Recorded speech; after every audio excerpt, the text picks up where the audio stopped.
his turn to vote, he realized he had to vote. What a concept. He had to vote to represent his constituents. Yes. And he had to vote for you and for the people on Polk instead of for his own personal beliefs. And that, to me, like, I can't wait for this guy to ascend. You know, he's so good, it's great. almost like he didn't stand a chance. It's Well, like when you hear that mixtape of, like, a band and you're like, these guys are amazing. They'll never make it. They're too good. Oh, he's so good. But I think that he's enough of a sort of a movie star that he can kind of... He's almost like a Kennedy. You know, he's like a lost really Kennedy. hot. He's way better looking than Kennedys. Yeah. Kennedy, he's really good looking. Let's talk about the Kennedys. All we get told is how hot the Kennedys were and Bobby. These guys are ass ugly people. They look like they're like Peyton and Eli Manning. Let's not act like Bobby Kennedy was like this hot guy. He's got those big, stupid Bugs Bunny teeth, and he's always playing with his bangs. And I have a theory, the more you play with your bangs, the less smart you are. Oh, yeah. Pay attention to that when you're out in the world. Every time you like customer service, like, well, we could do, and then when they two hands on the bangs, Bobby Kennedy, right at the ambassador, 2 hands on the bangs. Not a good looking family. Teddy, as a young guy, way hotter than Johnny and Bobby. You ever seen young photos of Teddy? Oh, yeah, he was good looking. Smoking hot. He was really good looking. But I think the Kennedys get a free pass for being really good looking. Yeah, I mean, well, they were so young. They were so, I think, a symbolic thing of what the country wanted to be like. You know, they wanted to be that, this sort of like, I don't know, very fabulous, like, office. You know, it was a very cool thing. And so maybe their cool factor is what people are seeing other than their looks. I think they're good looking, but do you think they're hot? Like Gavin Newsom, we can agree. Oh, he's hot. He's like a movie star. Yeah, hot. he's like a movie star. He is. He really is. Who's the other one? Warren Beatty. I don't get it. Warren Beatty's quite beautiful. You don't think he looks like Bugs Bunny? Well, maybe now, but when as a very young man, he was quite lovely. As is Shirley MacLaine. They're quite a good looking family. Shirley MacLaine was very good looking. Very good looking as a young person, really beautiful. Do you want to act again? Do you want to get? I know you're doing Drop Dead Diva. Are you still doing Drop Dead Diva? Yes, I am. Okay, good. Yes. And that seems like a really good, like the opposite of All American Girl. Like no, like doesn't seem like a ton of pressure. No, it's easy. You're a little off the radar. It's fun. On a separate, what network? It's on Lifetime. Yeah. It's fun to do. I like it. Right before The Client List and right after Mother May I Sleep with Danger, starring Tori Spelling. Wow. And something with Marky Post where she wakes up in a hotel room. Something like that, yeah. But it's great. I love that show. I love Lifetime. How many days a week do you work on the show? I probably work maybe 3 or 4 if I do. That's a good gig. Yeah, so it's not bad. Sometimes come home on the weekends. We'll see. Come home to San Francisco? To L.A.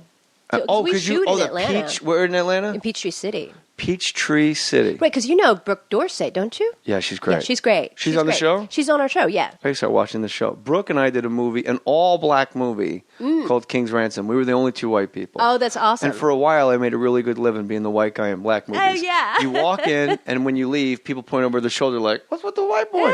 Like, that's the whole gig. Like, it's like, you know what you are? You're Lenny and Squiggy. Somebody goes, well, who's that stupid? And you come in and go, hey, guys. How's it going?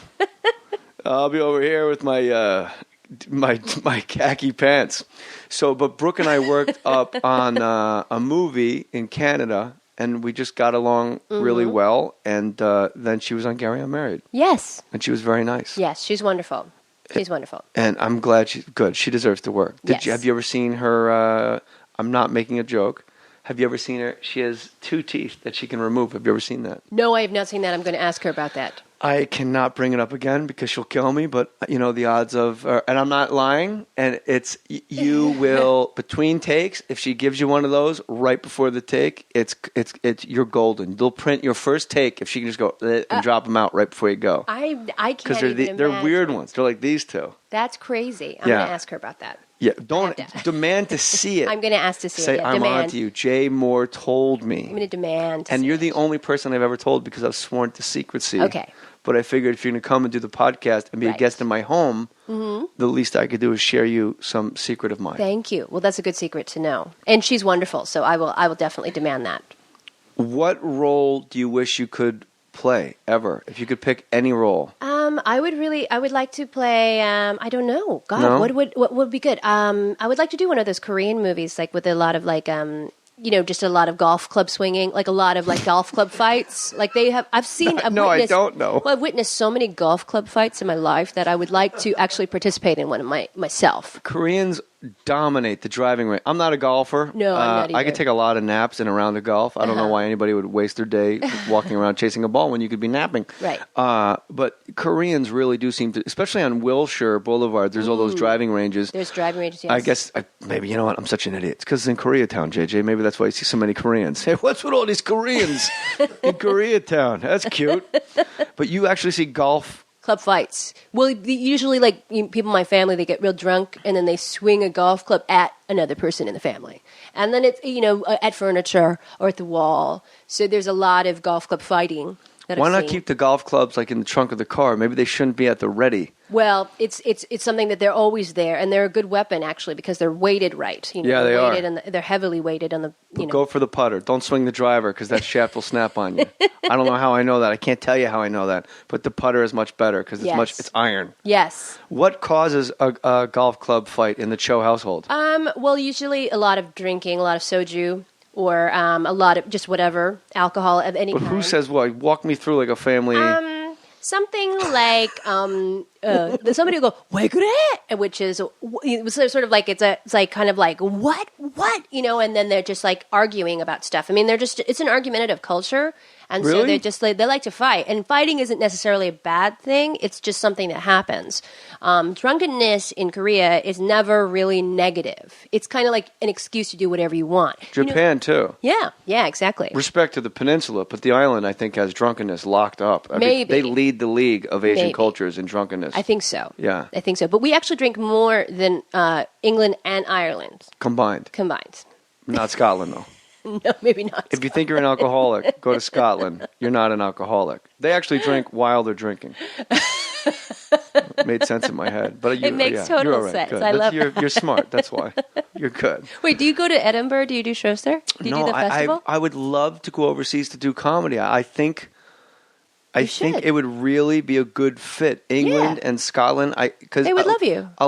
Thank you.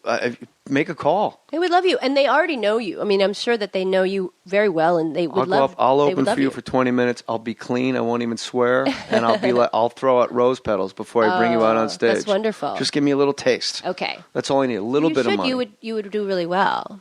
It seems like American comics that fail, they go over there.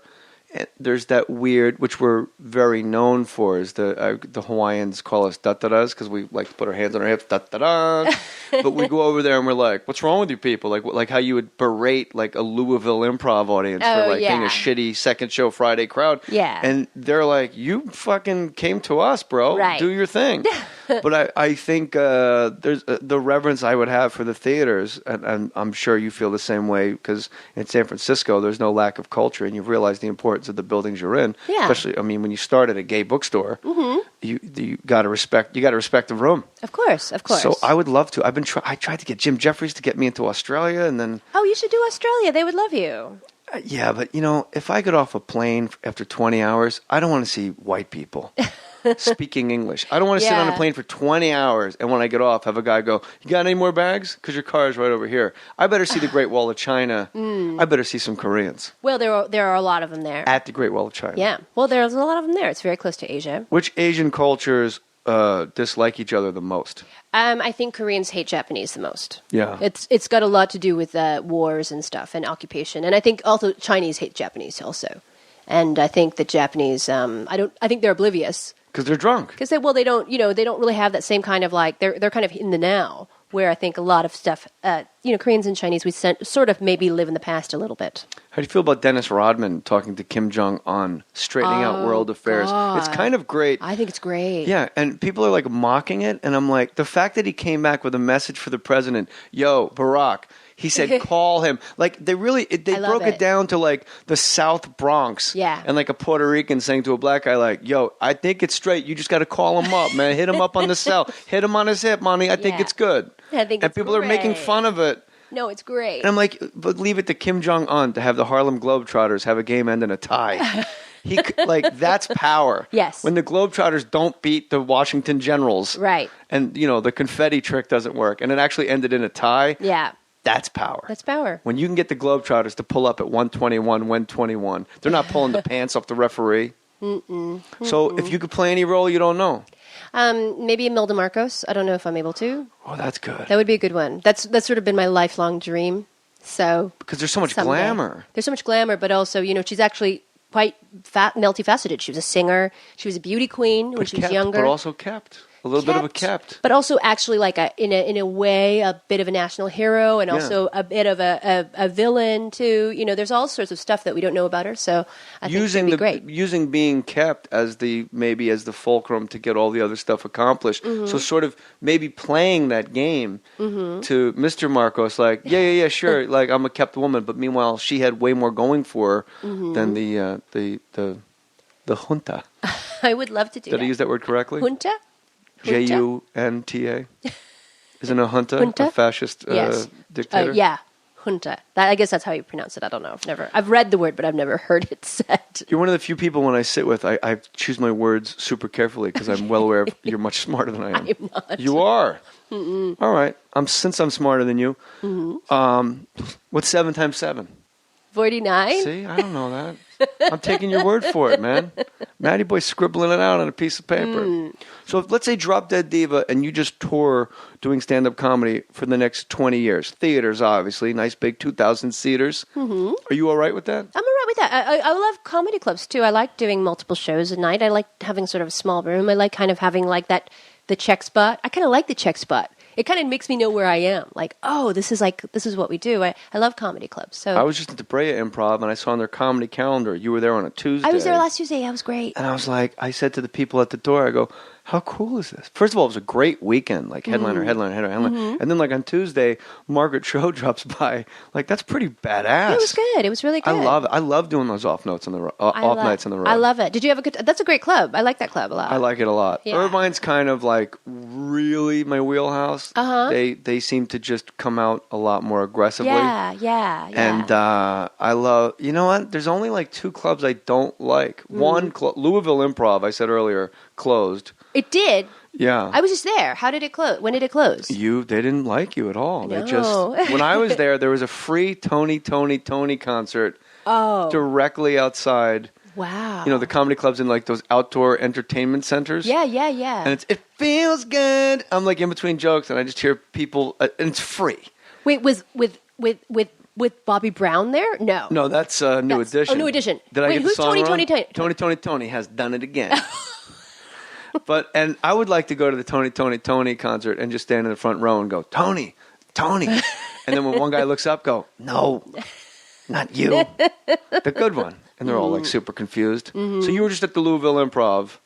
Well, it's closed I like now. that. The one that was on the second floor at the outdoor? Yeah. Really? Yeah. It's definitely closed. That was the only place where I thought, there's one thing about towns, and I try to tell everybody on the podcast all the time. If you're listening to this and you're in a town and the town has a comedy club, it is it's a chasm between being in your living room or being in your car listening to this and actually buying a ticket and sitting in a comedy club. It's weird, it's foreign, but you just got to trust Margaret and me. It's awesome. It's fun. Margaret doesn't pick on the audience. I don't pick on the audience. The people we like, people that know that you're friends with and I'm friends with, I hate picking on the audience. I hate that stuff. That. No, I don't. It's bullying. No, it's bullying. And so if you're listening to this and you have a town with a comedy club in it, go support it. Otherwise, it goes away. Yeah. Because it's great. It's great to do it. And actually, I don't know if anybody really does pick on the audience anymore. Do they? Oh, yeah. Do they really? Yeah, I won't say names because I want to keep it positive. But there's... I never did that. Even if people heckle me, I always try to spin it like us. I'll say like, "Hey man, I don't want you to get thrown out." Yeah, like that's the signal to the security. But it's really my way of going, "Fucking pipe! What are you serious? Right. Pipe down!" Because I walk out and they yell, "Do walking." I'm like, I've been up here 4 minutes. Yeah. Do you go see the Eagles and just start yelling "Hotel California" the minute they walk on stage? Yeah, it's a hit. Let it come at the end.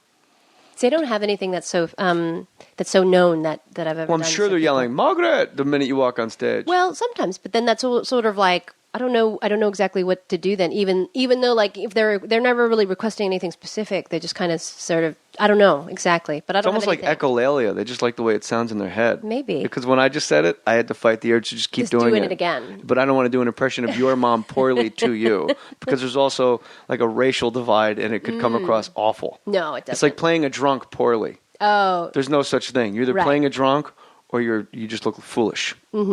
Your mortified sessions I saw. I believe it's on. Is it on IFC? Oh yes. That was touching, to say the least. And the photos of you as a little girl in your Oh. little overalls and stuff, and your mom and Yes. your dad. Your dad actually had to go back to Korea in the middle of your Yes. life. Oh well, in the beginning of my life, in my very early years, yes, it was very tragic.